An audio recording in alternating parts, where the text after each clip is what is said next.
بسم اللہ الرحمن الرحیم۔ شروع اللہ کے نام سے جو بڑا مہربان نہایت رحم والا ہے۔ موت سے 1 سال پہلے کی پوشیدہ نشانیاں۔ حضرت عائشہ صدیقہ رضی اللہ تعالیٰ عنہا سے روایت ہے کہ رسول صلی اللہ علیہ وسلم نے ارشاد فرمایا کہ جب اللہ تعالیٰ کسی بندے کو نیک بخت بنانا چاہتا ہے تو مرنے سے پہلے 1 سال پہلے ایک فرشتہ اس کے پاس بھیجتا ہے اور وہ اس کو درست کرتا ہے اور نیک عمل کی طرف خواہش دلاتا ہے، یہاں تک کہ وہ نیک حالت میں مرتا ہے اور سب لوگ کہتے ہیں کہ یہ شخص نیک حالت میں مرا ہے۔ اور جب ملک الموت حاضر ہوتا ہے اس وقت اللہ تعالیٰ اس کی آخرت میں رہنے کی جگہ یعنی وہاں کے سامان اور راحتوں کو جو اللہ پاک نے اس کے لیے مہیا کر رکھے ہیں، تیار کر رکھے ہیں، اس کو دکھاتا ہے تو اس کی روح خوش ہو کر نکلنے کا قصد کرتی ہے۔ اس وقت یہ شخص اللہ کی ملاقات کے لیے خواہش کرتا ہے اور اللہ تعالیٰ اس کی ملاقات کو پسند بھی کرتا ہے۔ پھر ملک الموت اس کی روح قبض کرتا ہے اور جب اللہ تعالیٰ کسی بندے کا برا کرتا ہے تو مرنے سے 1 سال پہلے اس کے پاس شیطان بھیجتا ہے، وہ اس کو گمراہ کرتا ہے اور بہکاتا رہتا ہے یہاں تک کہ بری حالت میں مرتا ہے اور سب لوگ کہتے ہیں کہ بری حالت میں مرا۔ اور جب ملک الموت حاضر ہوتا ہے تو اس وقت اللہ تعالیٰ اس کی آخرت میں رہنے کی جگہ اس کو دکھاتا ہے تو اس کی روح خوف سے بدن کے اندر گھستی ہے۔ اس وقت اللہ کی ملاقات یعنی سامنے آنے کو یہ ناپسند کرتا ہے، اللہ اس کی ملاقات کو بھی ناپسند کرتا ہے۔ پھر ملک الموت اس کی روح سختی سے کھینچ کر قبض کرتا ہے۔ کتاب الافضاء کے مصنف اس حدیث کی تشریح میں یہ کہتے ہیں کہ ملک الموت کے بلانے پر جان اس طرح نکلتی ہے جیسے سپیرا سام کو اس کے سوراخ سے بلائے، اور مومن و کافر دونوں کے جسموں سے روح نکلنے کی حالت یکساں ہوتی ہے۔ فرق صرف یہ ہے کہ مومن کی جان تو خود نکل جانا چاہتی ہے اور کافر کی جان ہونٹ تک آ کر پھر جسم کے اندر واپس جانا چاہتی ہے۔ حضرت جابر رضی اللہ تعالیٰ عنہ سے روایت ہے کہ میں نے رسول صلی اللہ علیہ وسلم کو وفات سے 3 دن قبل یہ کہتے سنا کہ تم میں سے جو کوئی مرے تو اس حالت مرے کہ وہ اللہ تعالیٰ کی نسبت اچھا گمان رکھتا ہو۔ حسن ظن اللہ تعالیٰ کے ساتھ اعمال صالحہ سے پیدا ہوتا ہے، پس حاصل ارشاد کا یہ ہوا کہ اعمال صالحہ کی پابندی اس قدر کرو کہ مرتے وقت حق تعالیٰ کے ساتھ حسن ظن پیدا ہو جائے۔ حضرت ابراہیم نقائی رحمۃ اللہ علیہ فرماتے ہیں کہ پہلے کے لوگ اس چیز کو پسند کرتے تھے کہ بندے کو موت کے وقت اس کے اچھے اعمال یاد دلائے جائیں اور اسی کی تلقین کریں یہاں تک کہ اسے اپنے پروردگار کے ساتھ حسن ظن ہو جائے۔ حضرت عقبہ بن مسلمہ رحمۃ اللہ علیہ فرماتے ہیں کہ بندے کی کوئی خصلت اللہ کو اس سے زیادہ محبوب نہیں کہ وہ اللہ کے دیدار کا مشتاق ہو۔ حضرت انس رضی اللہ تعالیٰ عنہ نے فرمایا کہ رسول کریم صلی اللہ علیہ وسلم نے ارشاد فرمایا کہ دیکھو تم میں سے جو کوئی مرے تو اس حالت میں مرے کہ وہ اللہ پاک کی نسبت اچھا گمان رکھے، کیونکہ اللہ سے اچھا گمان رکھنا جنت کی قیمت ہے، یعنی جس کو حق تعالی شانہ سے حسن ظن پیدا ہو گیا وہ جنت میں چلا گیا۔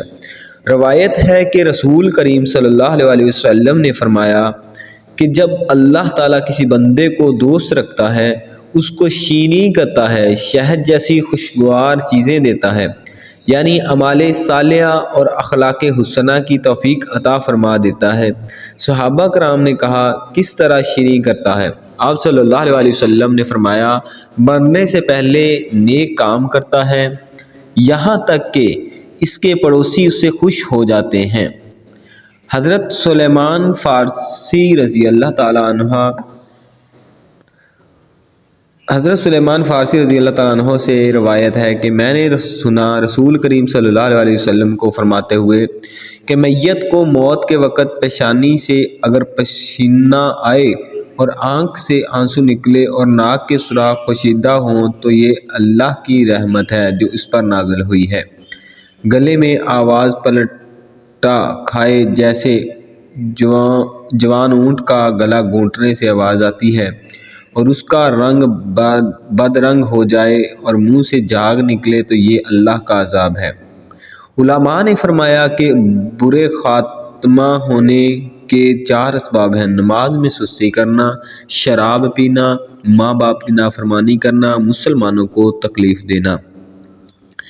پیارے دوستو، یہ قدرت کا قانون ہے کہ اس دنیا میں جو بھی آتا ہے اسے ایک نہ ایک دن لوٹ کر واپس اپنے خالق کی طرف جانا ہے۔ موت کا ذائقہ ہر ذی روح نے چکھنا ہے۔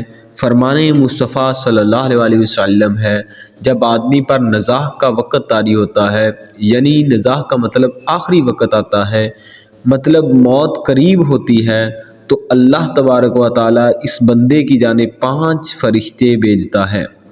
پہلا فرشتہ اس کے پاس اس وقت آتا ہے جب اس کی روح حلقوم تک پہنچتی ہے، یعنی حلق تک آ جاتی ہے۔ وہ فرشتہ اس شخص کو پکار کر کہتا ہے، اے ابن آدم، تیرا طاقتور بدن کہاں گیا؟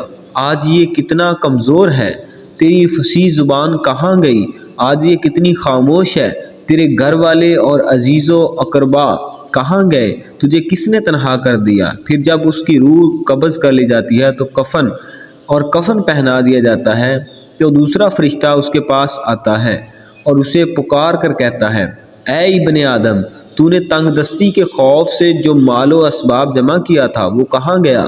تو نے تباہی و بربادی سے بچنے کے لیے جو گھر بنائے تھے وہ کہاں گئے؟